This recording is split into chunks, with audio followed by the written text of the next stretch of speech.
Depuis mars 2014, notre pays veille au grain à ses frontières. En effet, la fièvre hémorragique à virus Ebola a fini d'installer la peur dans les pays frontaliers où la maladie sévit. Le Sénégal, ayant une frontière directe avec certains pays de la sous-région où la fièvre Ebola fait actuellement de nombreuses victimes, a mis en place un dispositif de riposte. Au port autonome de Dakar ou encore à l'aéroport, où les trafics sont importants, des dispositions ont été prises pour prévenir une éventuelle épidémie.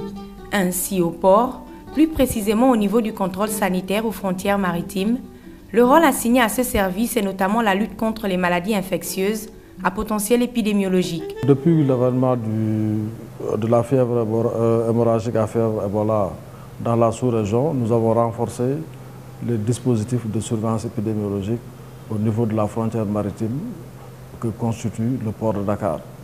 Renforcer la surveillance épidémiologique, c'est de prendre en tout cas un ensemble de dispositions pour recevoir l'information suffisamment à temps, une information qui est relative au circuit des bateaux qui entrent dans le port de Dakar.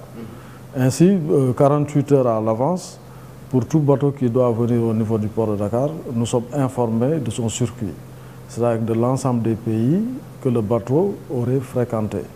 Et si toutefois il s'avère que parmi ces ports fréquentés par un bateau, il figure en tout cas une zone qui est affectée par une maladie quelconque, ce bateau, nous le surveillons en rade.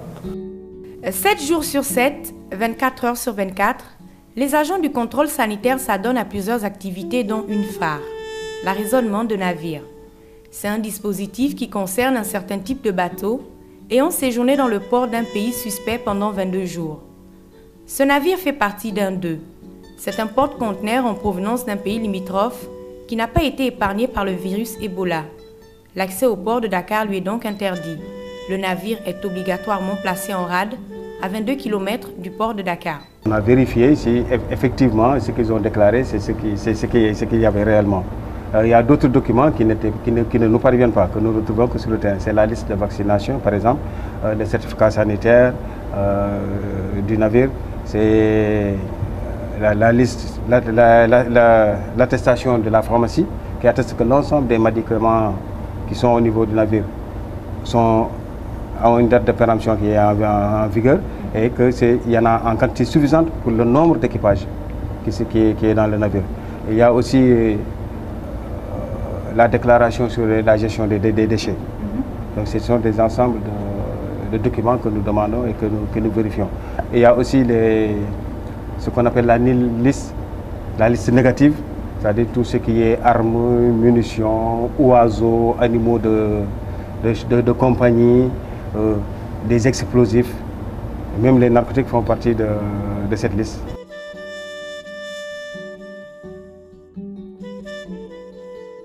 La supervision se poursuit et étend ses tentacules au personnel se trouvant à bord. Ainsi, les agents se composent de médecins, de sous-officiers d'hygiène, etc., qui examinent, et ce de manière minutieuse, toutes les personnes faisant partie du navire. Dans les dernières 48 heures, il peut y avoir au moment où ils ont envoyé les documents. Entre-temps, il peut y avoir des gens qui ont fait maintenant certaines manifestations cliniques. C'est pourquoi on appelle tout le monde pour voir, parce que nous sommes dans le cadre de la réponse contre l'Ebola, avec la fièvre Ebola.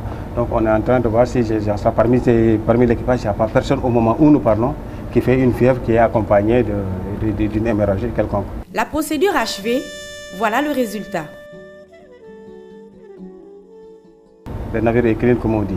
Donc sur les papiers, comme de visu, l'interrogatoire de l'équipage. On leur a donné la libre pratique, ils peuvent accéder au port. Chaque pays, selon ses spécificités, adapte un plan pour renforcer la surveillance épidémiologique au niveau de sa frontière maritime, en accord bien entendu avec le règlement sanitaire international RSI de l'OMS. Le capitaine du navire porte-conteneur est satisfait de la manière avec laquelle la procédure d'arraisonnement se déroule. Je vois que vous comprenez bien. Vous faites des efforts considérables pour éviter l'introduction du virus Ebola dans votre pays. C'est une maladie terrible. Vous faites un travail efficient et professionnel. Et je n'ai pas de problème par rapport à cela. Le ministère de la Santé et de l'Action sociale, étant conscient de la gravité de la fièvre hémorragique à virus Ebola, a instruit tous ses services pour parer à toute éventualité. Le Service national de l'éducation et de l'information pour la santé, dont le rôle est d'informer et de sensibiliser sur toutes les maladies, a déroulé un ensemble d'activités en collaboration avec le Comité national de gestion des épidémies sous l'égide du ministère de la Santé. Nous avons mis à ce niveau mis en place les supports de communication, des affiches. À l'aéroport et au port, nous avons mis à la disposition de ces unités-là des spots de sensibilisation et cela permet aux citoyens qui partent et qui reviennent de pouvoir davantage être sensibilisés sur la fièvre hémorragique à virus Ebola. Le SNEPS accompagne dès lors le port autonome de Dakar dans la lutte contre la fièvre Ebola. L'objectif est de montrer aux populations que le dispositif mis en place est opérationnel. Au-delà de la participation aux activités de proximité, nous avons voulu documenter une activité d'arraisonnement pour montrer aux populations sénégalaises que le dispositif mis en place est fonctionnel, mais surtout pour rassurer ces populations sénégalaises afin qu'elles puissent, elles aussi, prendre confiance en ce dispositif-là et jouer leur partition qui consiste à elles-mêmes adopter les mesures de prévention contre le virus Ebola. On ne le répétera jamais assez.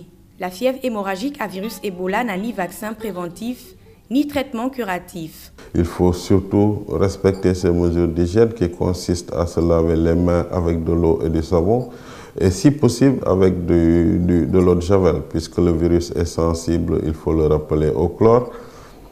Éviter de manger la viande sauvage, mais surtout bien cuire la viande que nous consommons. Je crois que cela constitue des mesures individuelles de prévention de la fièvre hémorragique à virus Ebola. Le Sénégal n'a jusque-là enregistré aucun cas. Il est donc important que le port autonome de Dakar accorde une place primordiale aux entrées et sorties des navires et autres types de transports maritimes dans ces eaux. C'est un plan qui est porté par l'autorité portuaire et qui implique l'ensemble des acteurs du port. L'ensemble des acteurs du port, c'est-à-dire les autres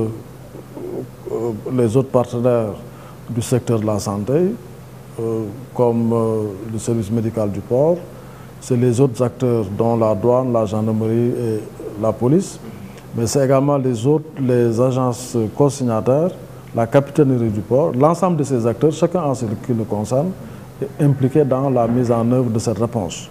Les autorités sénégalaises ont réagi et pris très tôt le taureau par les cornes pour éviter toute contamination et toute propagation de la fièvre hémorragique à virus Ebola. Au port autonome de Dakar, les agents du contrôle sanitaire aux frontières maritimes mènent leurs activités conformément aux règles requises de la riposte contre le virus Ebola. Il faut cependant améliorer l'environnement du travail de ces acteurs portuaires pour des résultats plus efficients.